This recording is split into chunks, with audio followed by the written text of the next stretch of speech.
parler de l'interprétation des rêves. Donc cette vidéo est dédicacée à ma petite sœur Dame Zaya, qui m'a demandé de faire une vidéo de façon à l'aider à interpréter par elle-même ses rêves. J'espère que ça va vous aider vous aussi. J'adore interpréter les rêves des autres. Je le fais depuis un bon moment maintenant pour des personnes de mon entourage ou non, pour des clients également.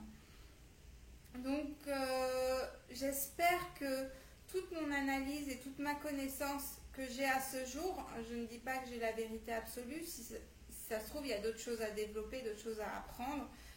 Mais voilà, je vous donne ce que je connais au jour d'aujourd'hui par rapport à tout ce que j'ai pu observer et j'espère que ça va vous aider à mieux interpréter par vous-même vos rêves parce que c'est important et ça aide beaucoup dans la vie, mine de rien. Donc, moi je distingue deux grandes catégories de rêves et chaque grande catégorie a deux sous-catégories. Donc la première grande catégorie se situe au niveau de l'âme et la deuxième grande catégorie se situe au niveau de l'esprit. Donc la première catégorie, c'est au niveau de l'âme. Donc deux sous-catégories. Il faut savoir que dans cette catégorie-là, il n'y a pas d'interprétation possible. C'est-à-dire que ce que vous rêvez est la réalité. Donc vous ne pouvez pas interpréter quelque chose qui est déjà interprété. Donc, les deux sous-catégories sont le rêve prémonitoire. Donc, le rêve prémonitoire, c'est en fait, vous avez accès aux annales akashiques. Je vous expliquerai dans une prochaine vidéo ce que c'est. Vous avez accès à cette énergie, donc vous avez accès à des informations qui vous projettent soit dans l'avenir ou soit dans le passé. Donc, ce que vous voyez dans votre rêve, c'est la réalité et quand l'événement arrive, vous dites « Ah, je le savais, c'est exactement ce dont j'avais rêvé. » C'était un rêve prémonitoire, tout simplement. Donc, pas d'interprétation possible, c'est la réalité, c'est quelque chose, c'est un événement qui peut être déjà passé ou quelque chose qui va arriver. Ceci est fait pour vous aider émotionnellement, physiquement, mentalement à certains types d'événements. Même si ces événements sont déjà passés, c'est possible qu'il faille vous préparer psychologiquement à ce que vous allez savoir. La deuxième sous-catégorie, c'est le voyage astral. Le voyage astral, c'est quand vous vous déplacez pendant que vous dormez, soit dans la pièce où vous dormez, soit dans une autre dimension, soit dans une autre ville, dans un autre pays, soit sur d'autres planètes. Donc là aussi, il n'y a pas d'interprétation possible, tout simplement parce que ce que vous vivez dans votre rêve, c'est la réalité, mais en temps réel. Ce n'est pas dans l'avenir, ce n'est pas dans le passé, c'est bien dans le présent. Pour vous donner un exemple personnel de rêve de voyage astral, quand je venais d'avoir mon bac, je devais partir faire mes études sur Toulouse. Et donc du coup, c'était la première fois que j'allais m'éloigner de mes parents. Et je pense que j'étais assez angoissée. J'ai fait un voyage astral pour savoir si j'étais dans une ville où je me sentirais en sécurité, si je serais bien dans cette ville. Donc j'ai visité tout le quartier où j'allais habiter. Et il y avait le décalage horaire à l'époque, donc du coup quand je dormais, donc quand je faisais mon voyage astral, c'était la journée et j'ai vu les personnes travailler, marcher, etc. normalement. Et pour le coup, en fait il y avait un pont en construction et ce pont, quand je suis arrivée sur place, j'ai vu ces personnes que j'avais vues travailler dessus et le pont avait avancé. Il n'était pas au stade de mon rêve, ce qui prouve que c'était un voyage astral et pas un rêve prémonitoire.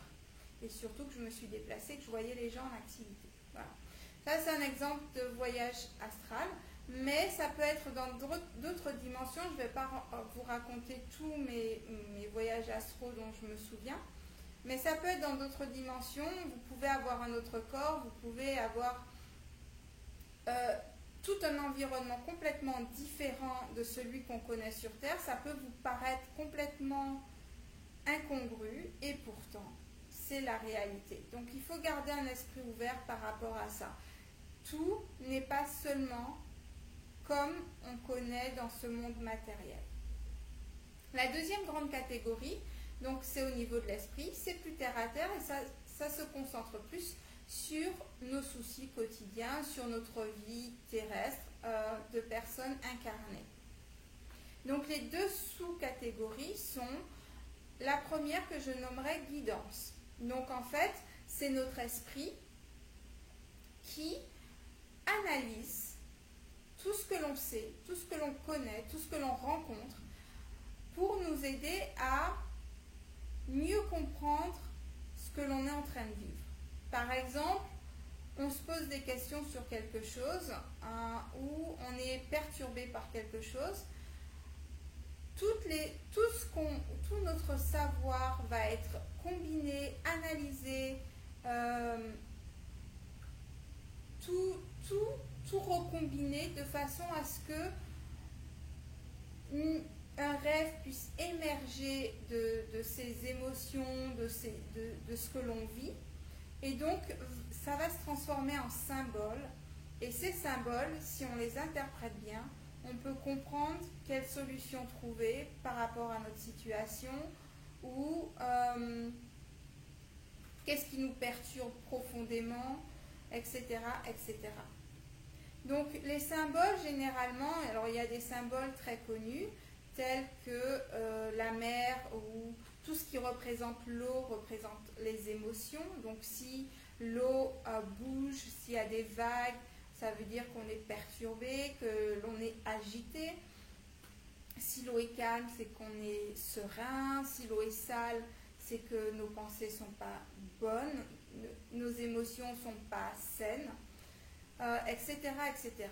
Si, par exemple, la voiture représente la façon dont on conduit sa vie, donc si ça va vite, si c'est en bon état, etc. Voilà. Pour vous donner, parce que je ne vais pas vous faire toute la liste. Alors, il faut savoir que chaque symbole est lié, premièrement, à une culture. Donc, par exemple, la voiture, dans le monde occidental, n'aura pas la même signification peut-être que dans le monde oriental. Où l'eau également aura une autre signification d'une culture à une autre. C'est lié donc à une époque, à une culture, mais principalement c'est lié à notre histoire à nous. C'est-à-dire que même ayant la même culture, étant de la même époque, de la même catégorie sociale, eh bien, par exemple, la mer n'aura peut-être pas la même signification pour moi que pour mon voisin, tout simplement peut-être parce que quand j'étais petite, j'ai peut-être failli me noyer et l'autre il n'a pas failli se noyer, donc on aura tout de suite une interprétation de l'eau complètement différente. Donc voilà, c'est pour ça que les dictionnaires des rêves, c'est pas toujours fiable, ça aide, je vous recommande de les lire, ça peut aider, mais il ne faut pas vous arrêter à ça parce que ça ne fonctionne pas systématiquement. Il vaut mieux se connecter à l'énergie du rêve, et c'est ce qui permet une meilleure interprétation plutôt que le symbole en lui-même. La première chose à faire quand vous vous réveillez d'un rêve, c'est quelles émotions que vous ressentez en vous réveillant. Et ce sera beaucoup plus juste que l'interprétation de symboles tout simples. Pour vous donner un exemple, j'ai eu deux clientes qui m'ont donné deux rêves qui sont plus ou moins similaires. Le signe principal était le serpent dans les deux rêves. La façon dont les rêves se sont déroulés était plus ou moins pareille, mais quand je me suis connectée à l'énergie de chacun des rêves, Je n'ai pas pu les interpréter du tout de la même façon. Pour une, c'était lié au travail et c'était lié aux médisances des personnes qui l'entouraient. Et pour l'autre, c'était lié à la sexualité et dans son couple et les choses qu'elle a à travailler par rapport à ça dans son couple. Donc vous voyez, même un même symbole n'a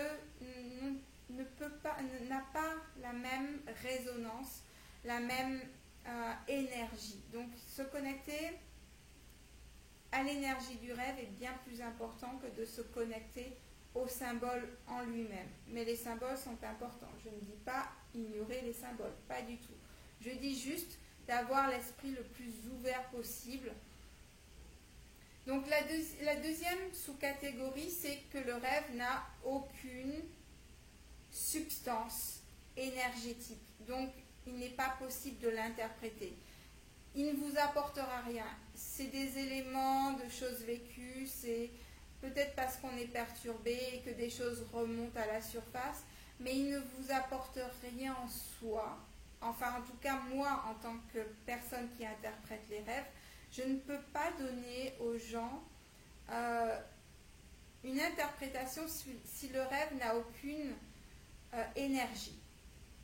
Cela dit, rien n'arrive au hasard, donc notez ces rêves-là.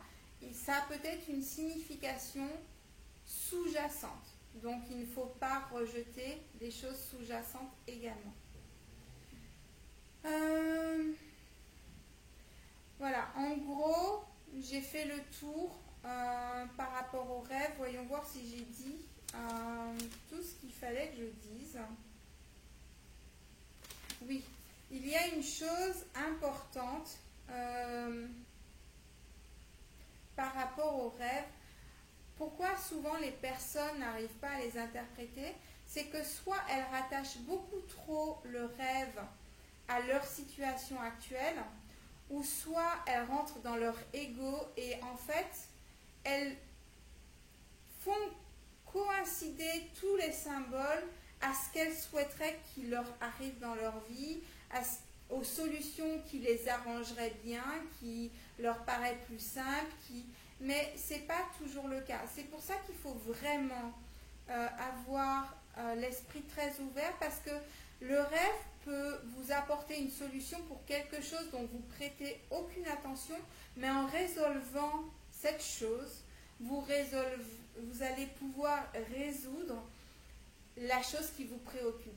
Des fois, ce n'est pas forcément en ligne directe, des fois, c'est en ligne biaisée. Donc, gardez l'esprit le plus ouvert possible.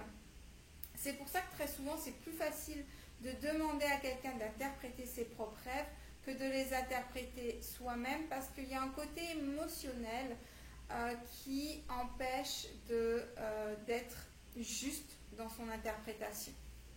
Donc, je reprends les grandes lignes. 2 grandes catégories au niveau de l'âme et au niveau de l'esprit. 2 sous-catégories. Donc, pour l'âme, les sous-catégories sont le rêve prémonitoire et le voyage astral. Donc, il n'y a pas d'interprétation possible. Ce que vous vivez, c'est la réalité. Ou ce que vous avez pu voir deviendra réalité ou était réalité. Et la deuxième catégorie, c'est au niveau de l'esprit. Et les sous-catégories sont la guidance. Donc, notre esprit analytique nous donne des solutions à nos problèmes. Et la deuxième sous-catégorie, le rêve n'a pas de substance. Il peut être important parce qu'il y a des choses sous-jacentes, mais il n'apporte pas réellement une solution, une information cohérente par rapport à ce dont vous avez besoin. Voilà, j'espère que ça a pu vous aider. Si vous avez des questions, c'est en dessous, n'hésitez vraiment pas, j'essaierai de répondre au mieux. Je vous remercie de m'avoir regardé, j'espère que ça a pu vous aider et je vous souhaite une bonne fin de journée. Au revoir.